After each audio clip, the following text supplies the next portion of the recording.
Hello friends, good evening. दोस्तों, आज का टॉपिक सभी सिविल सर्विसेज अभ्यर्थियों के लिए होगा जो काफ़ी फायदेमंद होगा। Time management. टाइम मैनेजमेंट दोस्तों जीवन में शून्य से शिखर तक, समय प्रबंधन आपको शून्य से शिखर तक पहुंचा सकती है। दोस्तों, जो रखते हैं हौसले सदा बुलंद, उसे गिरने की परवाह क्या। जो रखते हैं सदा हौसले बुलंद, उन्हें जमीन पर गिरने की परवाह क्या। जब आपको पता है कि मुझे परवाह नहीं है, मुझे क्या करना है आपको ज्ञात है, तो फिर दोस्तों परवाह किस बात की।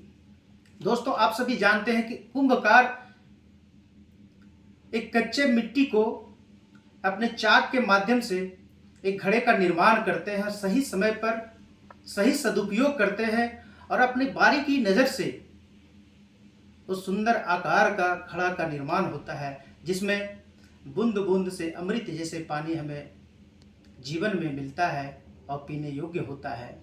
आप दोस्तों देखिए कि सही समय पर अगर वो चाक को अपने हाथों का इस्तेमाल सही से नहीं करेंगे तो घड़े का निर्माण सही से नहीं हो पाएगा। इसी तरह दोस्तों, जीवन रूपी कैरियर को अगर संवारना है, सुंदर कैरियर को निर्माण करना है, तो दोस्तों समय प्रबंधन आवश्यक होता है। और आज हम इसी टॉपिक पे बात करेंगे कि टाइम मैनेजमेंट हमारे जीवन में कितना अनिवार्य है। अगर जीवन में हमें इसे आत्मसात नहीं करते हैं और सही से इस्तेमाल नहीं करते हैं तो हमारे लिए कितने घाटे का सौदा होता है और अपने जीवन को कैसे अंधकार हम बना देते हैं, और इसका कोई गुनहगार नहीं होता है बल्कि हम खुद होते हैं।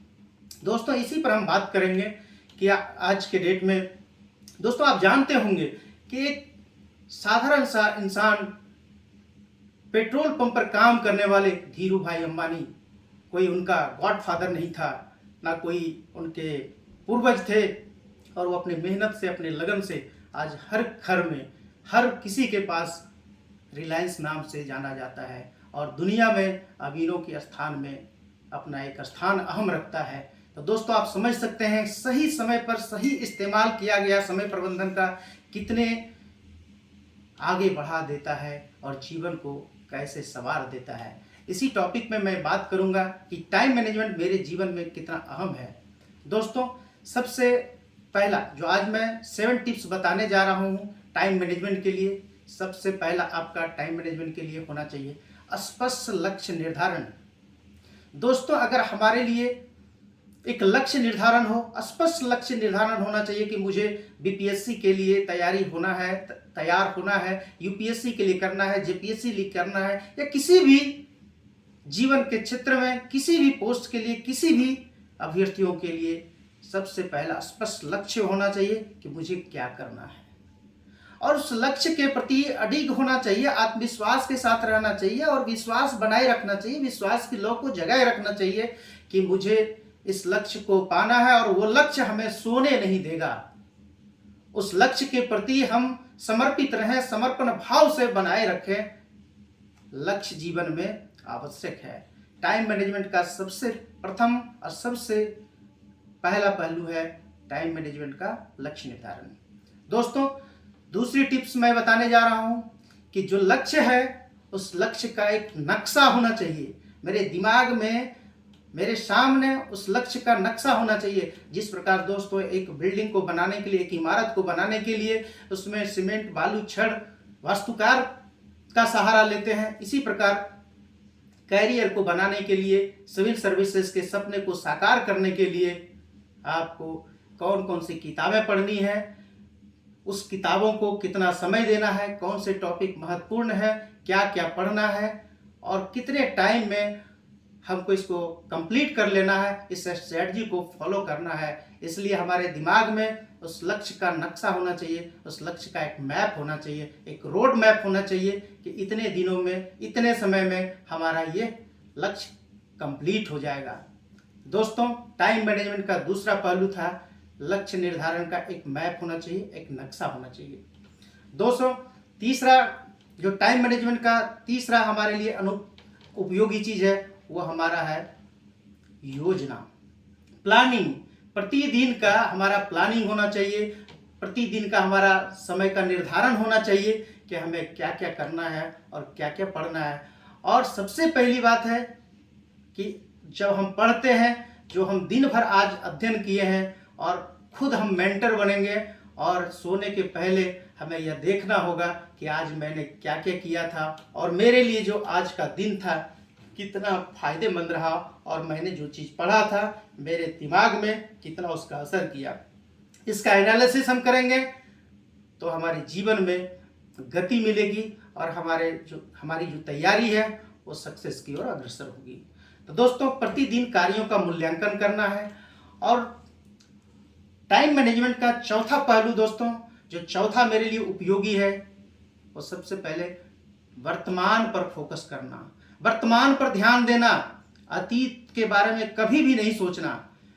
बहुत सारे स्टूडेंट को मैंने देखा है कि अतीत को कोसते हुए कि मेरा यार 2 साल बर्बाद हो गया, 1 साल बर्बाद हो गया, 3 साल बर्बाद हो गया, और मैंने यहाँ गलती की थी और यह मेरा गलती के कारण सक्सेस नहीं हो पाया और मैं आगे नहीं बढ़ पाया। दोस्तों, कभी भी अतीत में नहीं झांकना चाहिए। मेरा क्या समय पिछला था मैं कभी नहीं सोचूं, मेरा क्या समय बर्बाद हुआ था। इसलिए अपने बर्बादी को कभी भी, जो पीछे आप छोड़ दिए हैं, अतीत को छोड़ दिए हैं, अतीत के बारे में कभी भी ध्यान नहीं देना चाहिए। आगे बढ़ने का हमेशा प्रयास होना चाहिए, वर्तमान पर ध्यान देना चाहिए। वर्तमान पर आप ध्यान देते हैं, वर्तमान पर फोकस करते हैं, आज जो हम पढ़ रहे हैं उस पर फोकस करें, पीछे क्या हुआ उसे मतलब नहीं रखें। दोस्तों, जीवन खुद सुधर जाएगा, कैरियर खुद संवर जाएगा। चौथा पॉइंट मैंने दोस्तों टाइम मैनेजमेंट के लिए बताया, अतीत को छोड़ना है, अतीत के बारे में सोचना नहीं है, वर्तमान पर फोकस करना है दोस्तों।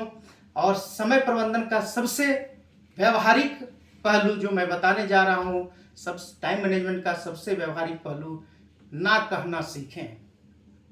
जीवन में हर किसी को हाँ ही सिर्फ नहीं कहना है, ना कहना भी सीखें। जैसे दोस्तों मैं कहता हूँ, अगर हम जीवन को संवारने चले हैं, करियर को बनाने चले हैं, तो हम देखते हैं क्या, दोस्तों के कहे सुने के अनुसार उनको बेवजह कहीं चलने के लिए कहते हैं, हम चल जाते हैं। कोई त्यौहार में हम जहां हमारे लिए आवश्यक नहीं है, उपयोगी नहीं है, जहां जरूरी नहीं है, वहां भी हम जाने के लिए तैयार हो जाते हैं। तो उत्सव से दूर रहें, मनोरंजन के साधनों से उतना ही दूर रहें जितना हमारे लिए जरूरी नहीं है। जहां जरूरी हो वहां जा सकते हैं, लेकिन अगर लगे कि हमें उत्सव त्यौहार में शरीक नहीं होना है तो मुझे उससे दूरी बनाए रखना चाहिए। दोस्तों, आप जानते हैं जब आप सक्सेस हो जाएंगे तो आपकी खैरियत नहीं, आपकी हैसियत वो पूछेंगे और आपको सलाम करेंगे। इसलिए दोस्तों, इग्नोर करना चाहिए, ना कहने की प्रवृत्ति आप में आनी चाहिए, जो सबसे सकारात्मक टाइम मैनेजमेंट के लिए है। दोस्तों, स्मार्ट वर्क, छठा स्मार्ट वर्क, मैंने पिछले वीडियो में भी कहा था स्मार्ट वर्क। आप हार्ड वर्क तो करते ही हैं, लेकिन स्मार्ट वर्क करिए। स्मार्ट वर्क मतलब होता है एक टाइम मैनेजमेंट के साथ, एक स्ट्रैटेजी के साथ तैयारी करना। दोस्तों, आप देखे होंगे कि कोई सिविल सर्विसेज 35 वर्ष में सक्सेस करते हैं, और कोई स्टूडेंट ऐसे भी होते हैं जो 20, 22, 23 साल में सक्सेस हो जाते हैं। वो पहले अटेम्प्ट में क्रैक करते हैं इसलिए कि उस स्ट्रैटेजी के साथ तैयारी किए हैं और जो कभी गलती ना किए, और एक रणनीति के साथ तैयारी किए हैं। और 35 साल वाले जो क्रैक करते हैं वो बार बार गलती करते, अंतिम में उनको सफलता मिलती है। इसलिए दोस्तों, इस पर भी ध्यान देने की आवश्यकता है। तो सबसे पहली बात है कि मैं समय प्रबंधन का ना कहना सीखने की, स्मार्ट वर्क, और जो भी कार्य करें,